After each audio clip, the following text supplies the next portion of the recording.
A downtrend is formed with a series of lower highs and lower lows. A downtrend line is a straight line connecting two or more high points through falling peaks of a down move to identify resistance. Now this downtrend line acts as a resistance and indicate that net supply is increasing, which leads to price decline. And as long as price remains below the downtrend line, the downtrend is considered solid and intact. And a break above the downtrend line indicates that net supply is decreasing and a change of trend could be imminent.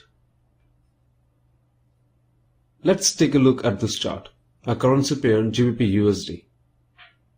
This pair has been trending down with a series of lower highs and lower lows. Now this is a downtrend line. This trend line serves as a future resistance line when projected and creates an opportunity to go short. And see how the break of this trend line changes the current trend to up.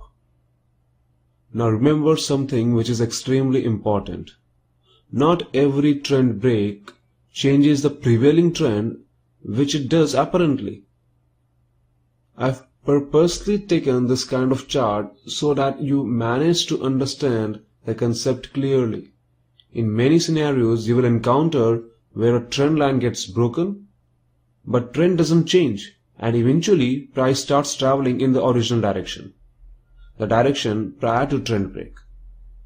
Now this understanding a concept is simple, but trading the concept isn't that simple as it may seem.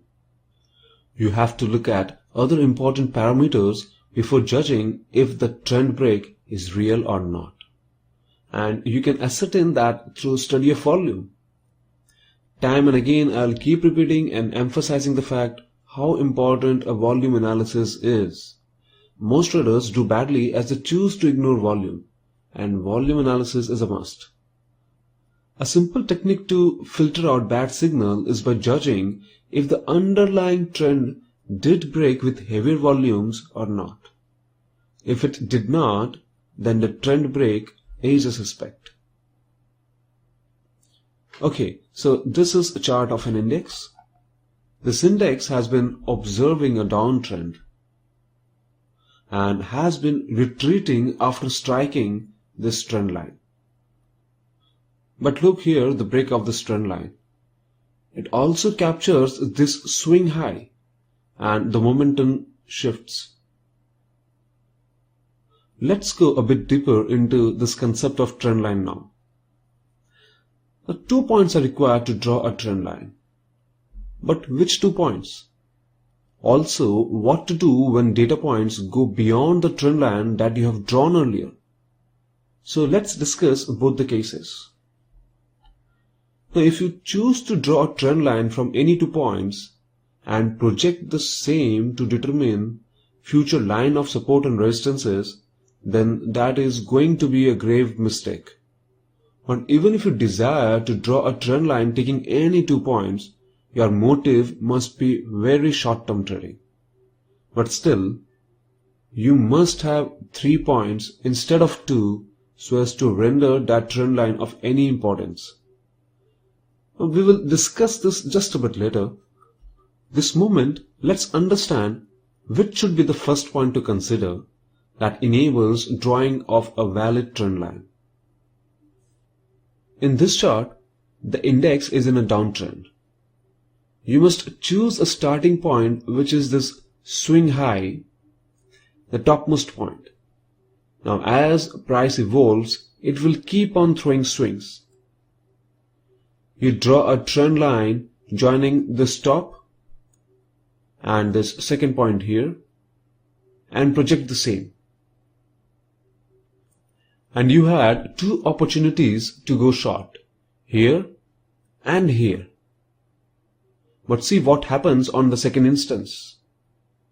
Price made an attempt to break out but failed and closed inside this very trend line, reiterating bearishness. But is this trend line still going to be valid? Now, some may have answered in the affirmative and some negative. Understand carefully. Price rejected to break out here as this trend line has been in operation. So this very trend line did its job perfectly and price resumed its journey south. But now we have a new high as a reference point and we must draw a new trend line. Now see what could have happened if we continued to believe this original trend line to be valid. Now this instance over here, one would have believed that a trend break is successful and a long position is taken. But the trader would have got stopped out over here as he was trading a wrong trend line. Now take this trend line. This is the same trend line that we used during discussion of a downtrend and see how price resists moving higher at this newer trend line. Now revisiting the question regarding 3 points touch for a trend line, look here. Some may choose to draw a trend line taking this as the first point and this is the second and project this line. Now the trader might have considered this breakout to be true and the result would have been stop getting triggered as the trend line was not drawn perfectly, as this is not where the downtrend started. So in such cases you must have at least 3 reference points to draw such trend line and only then the trend line can be of any utility. And then also that trend line should strictly be used for capturing short-term price movements.